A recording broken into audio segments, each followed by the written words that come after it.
Gave on Wednesday, you might have seen this definition of what a persona is. Now, a persona in the design world is a compromise for never meeting real stakeholders, and it's written by gamblers and liars.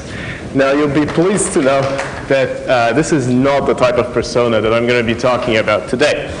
Instead, the type of persona that I'm going to be talking about today is the one that we find on the LCA website right here. Now, how many people noticed when they registered that there was this new button? Can I get a quick show of hands? Okay, quite a few people. Good.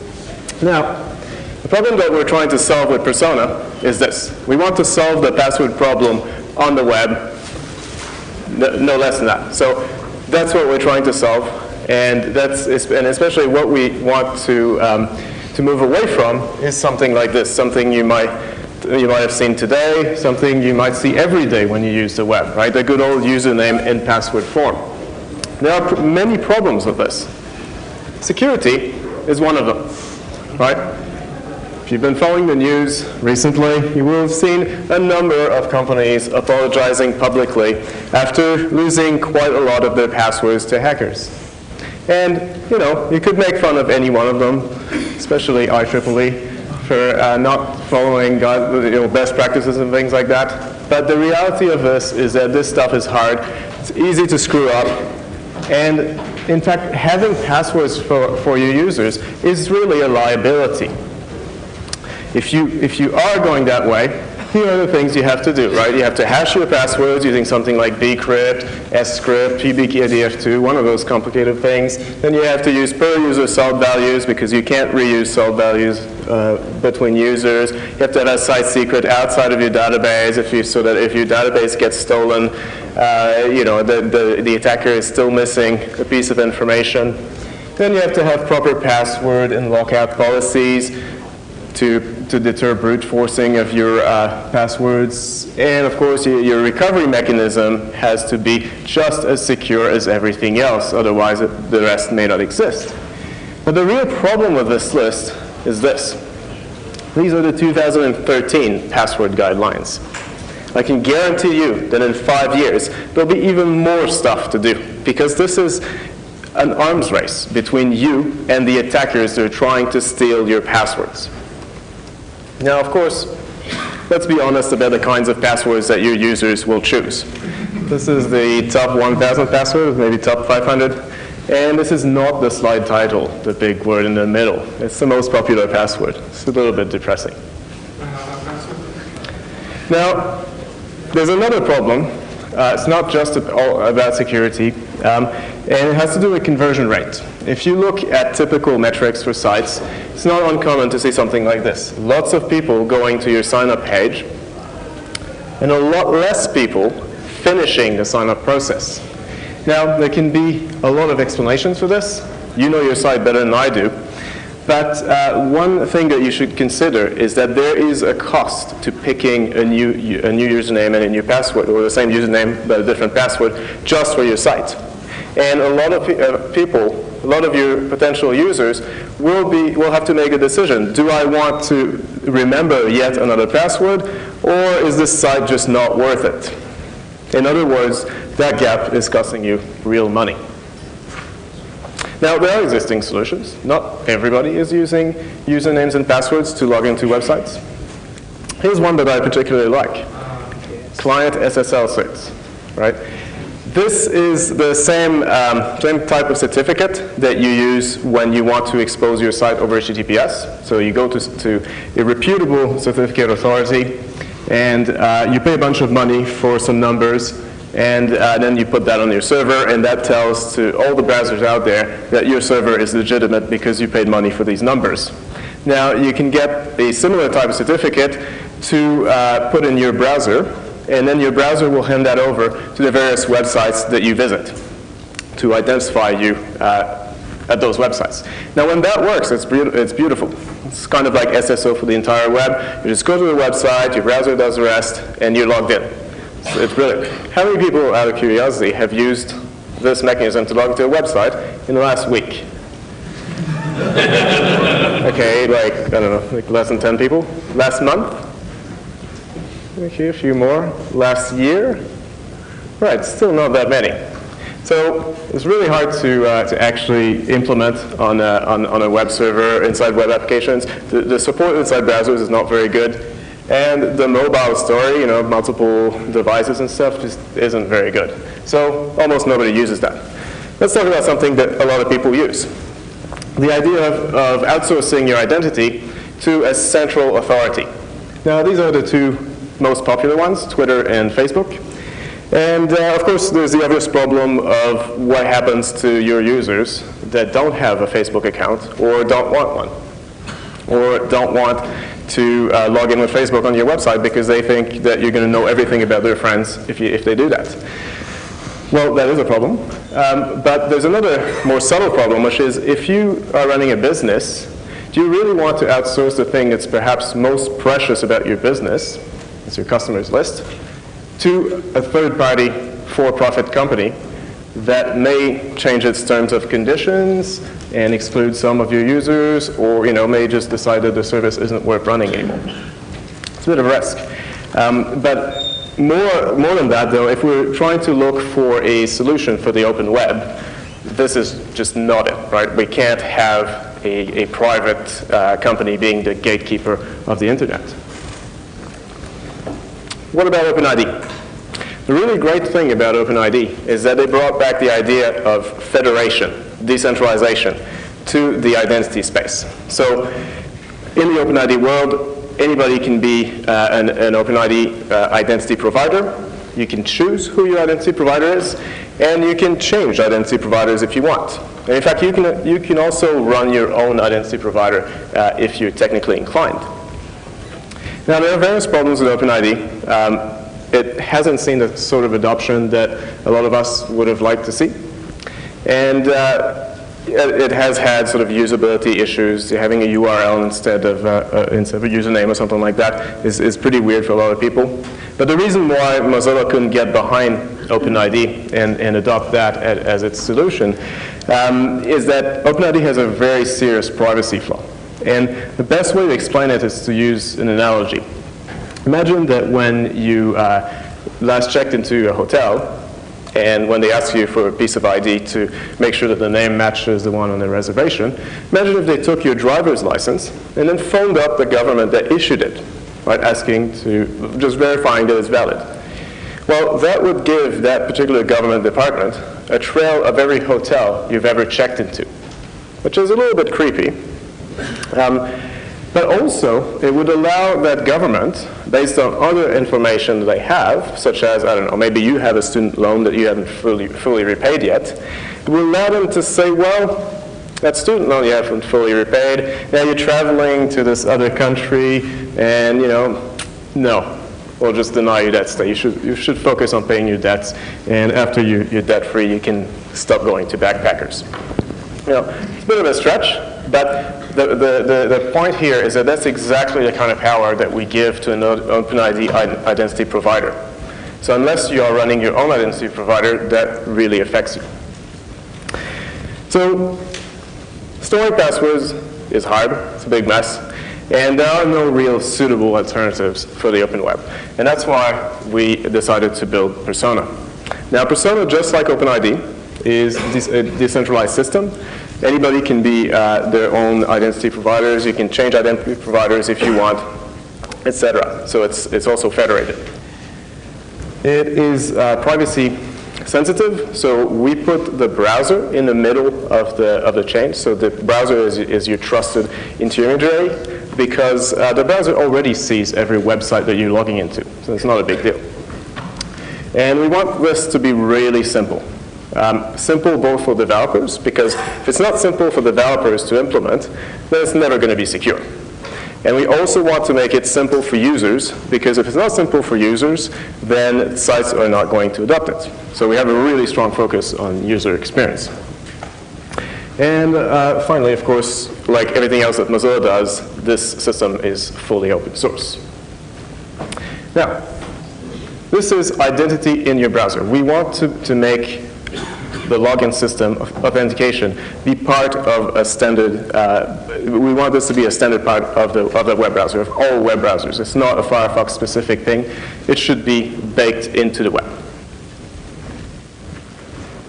How does it work? Well, if you only remember one thing from this presentation, it should be this. Persona is based on a concept of a verified email address. Now, I have an email address. Here's one of mine. And I have some kind of proof that proves that I own it. And that's all I need to be able to identify myself consistently when I visit websites. How do you get such a proof of ownership? Well, in the system, the authority for whether or not you own a particular email address is, of course, the email address provider. So if you have, I don't know, like a Gmail address, then the authority for that would be gmail.com or mail.google.com.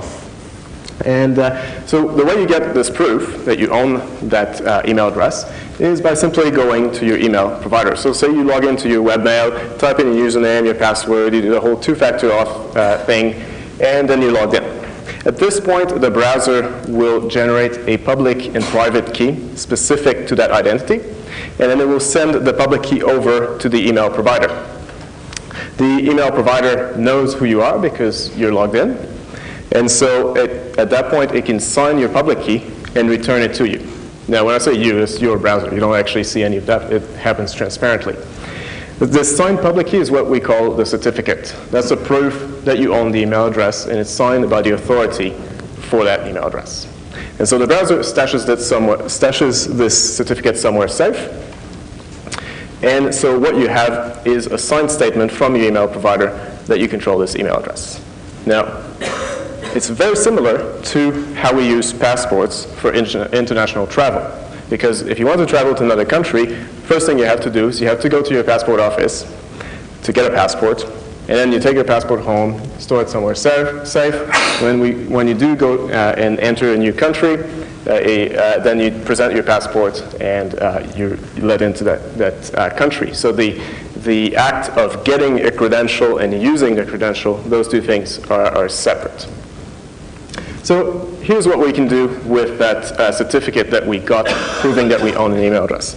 This is a demo site that we run, 123done.org, and it's got a button at the top there, sign in with Persona. So I'm going to click on this, and there's a pop-up window that shows on the left all of the email addresses that I have certificates for. So I'm going to pick the second one, and then click sign in. So these certificates are in my browser. And there we go. I'm logged in, if you see at the top there, as that email address. So that's all the user has to do to use Persona. It's like 2 or 3 clicks, and that's it. So simple as that. From the point of view of the website that you're trying to log into, so in this case, we'll log into the LCA website using Persona, then what happens is that the user sends what is called an assertion. Now, an assertion is a cryptographic bundle that contains 3 things. It contains, first of all, the certificate that you got that proves that you control that email address. Then it contains an audience and an expiry. So the first thing that the site will check is the audience. The audience is the URL of the website that you're trying to log into. Now, the reason why you want to have that in the assertion is that if you had sort of a generic assertion that wasn't specific to a particular audience, then the LCA website could turn around and then log in as yourself, impersonate you onto another website that uses Persona. But that's not going to work because that other website is going to check the audience and we'll get an audience mismatch. That's the purpose of that field. Second one is the expiry. By default, assertions are valid for 2 minutes, so it's just enough time to log you in, but after that the assertion becomes useless. And finally, we need to check the signature on the certificate. So how do we do that? Well, this is just simple public-private key cryptography. And in order to check the certificate that was signed by the email provider, we need to go to the email provider, grab the public key, and then we can check the certificate with that. Now, notice that when you grab the public key from the email provider, that's a site-wide key or domain-wide key for that provider. It's not specific to the user that is trying to log into your site. So you're not revealing anything by grabbing the public key. And in fact, you probably, if it's Gmail, you probably already have a cached copy of that public key because it's likely that more than one user on the LCA website has a Gmail address. Once you've verified that, then everything is valid and you can log the user in. So Persona replaces the password check, but all the rest of session management is the same. You can set your cookie and do whatever you do normally.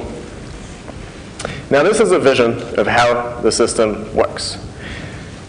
There's a big elephant in the room, and that is that if we want the system to work exactly like what I've shown, we need the cooperation of all of these people, right? We need all of the email provider to be on board. We need all of the browser vendors to be on board.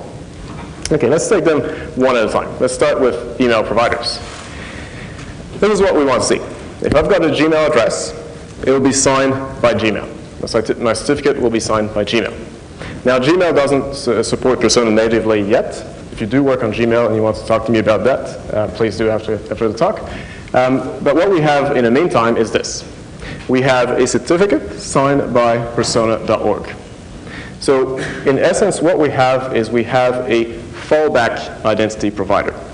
If the domain that you're using doesn't support Persona natively, we fall back to persona.org.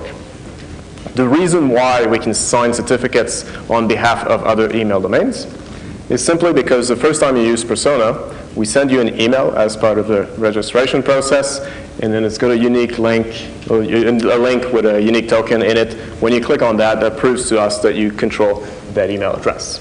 So it's a pretty normal way of checking that. That's what pretty much everybody else does on the internet. And so that's what we do. Now, of course, we don't want you to have to click on an email link every single time you log into a website. So what we do is we create an account for you on that fallback identity provider. And so you don't have to do that every time you want to log in. But what the fallback gives us is that today we support all email providers. So the system is ready to go. We don't have to wait for these people to get on board before we can start using it. But as they get on board, then the system becomes more and more decentralized. Now, the second piece is a little bit trickier. How do we get this inside the browser? Because, as I said, we want this to be a browser feature. We don't want something that's tacked on to the web. This is what we want. We want a new API directly onto the DOM. So navigator.id, whatever, is what we want to achieve. So we could do maybe an add-on, Firefox add-on, Chrome extension, and get people to try to install that. That's quite easy to do. But if you try to convince a site to use Persona as their only login system, then they may ask embarrassing questions like, well, how many users have actually installed the extension? Does that mean that I've only got a 5% chance of having a user successfully log into my site? So not a very good solution for this kind of thing. Another thing we could do is we could build it directly into Firefox, because we're Mozilla and we have people that work on Firefox. But that's kind of, it's better, but it's still like what, a quarter to a third of the browser market? It's not enough. You need a whole lot more if you want to have a credible solution. Well, it turns out Chromium is an open source project as well. We could send patches there, and eventually they would make it to the Chrome web browser. Well, that may be true, but we're still missing a couple of browsers. We're still, at most, 2/3 of the browser market, probably less. So not a very good solution either. What we did, in the end, is we used this little-known language called JavaScript to build a complete implementation of Persona in JavaScript. So it works in all modern browsers on desktop, and it works on all of these mobile browsers as well. Did I say mobile first time? Desktop on top, and mobile at the bottom. So that's what we get from using JavaScript to do all of this client-side crypto stuff. Now, if you're interested, this pattern of developing a browser feature and starting with a JavaScript implementation or a JavaScript fallback like this is something called LIFT, for Locally Isolated Feature Domain. Now, the acronym is not super important, but the idea here is that we want to get trusted code executing in the browser. And the way to do that is there's a couple of tricks to it. First one is we have a domain name. That's the domain name that's hosting the JavaScript implementation of Persona for your browser.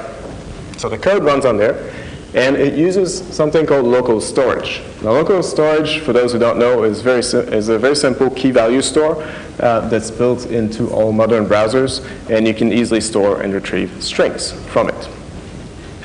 And the particular feature that's interesting to us is that local storage is tied to the domain on which it's executing. So if you have code running on login.persona.org that saves a secret key to local storage, that secret key is only readable from code that's running on that domain. So anybody using Persona on their site can't get to your private key because the private key is only accessible to that domain. So that's why we use local storage.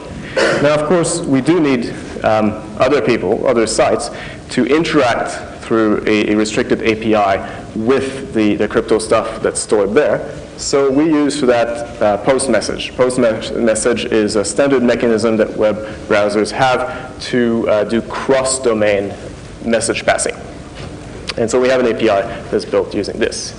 Now the picture looks like this. So we have the site that's trying to use Persona for logins, LCA in this case. We have a post message channel, and then which talks to Persona, which is the only thing that has access to the local storage stuff. Now, just before I give you a little demo of it, are there any questions, sort of burning questions, that prevent you from understanding what I've explained so far? There's a couple? Okay. Just yell them out and I'll repeat them. Hi, I happen to work for an email provider, and I'm a little bit interested about this thing where you provide something that claims to verify one of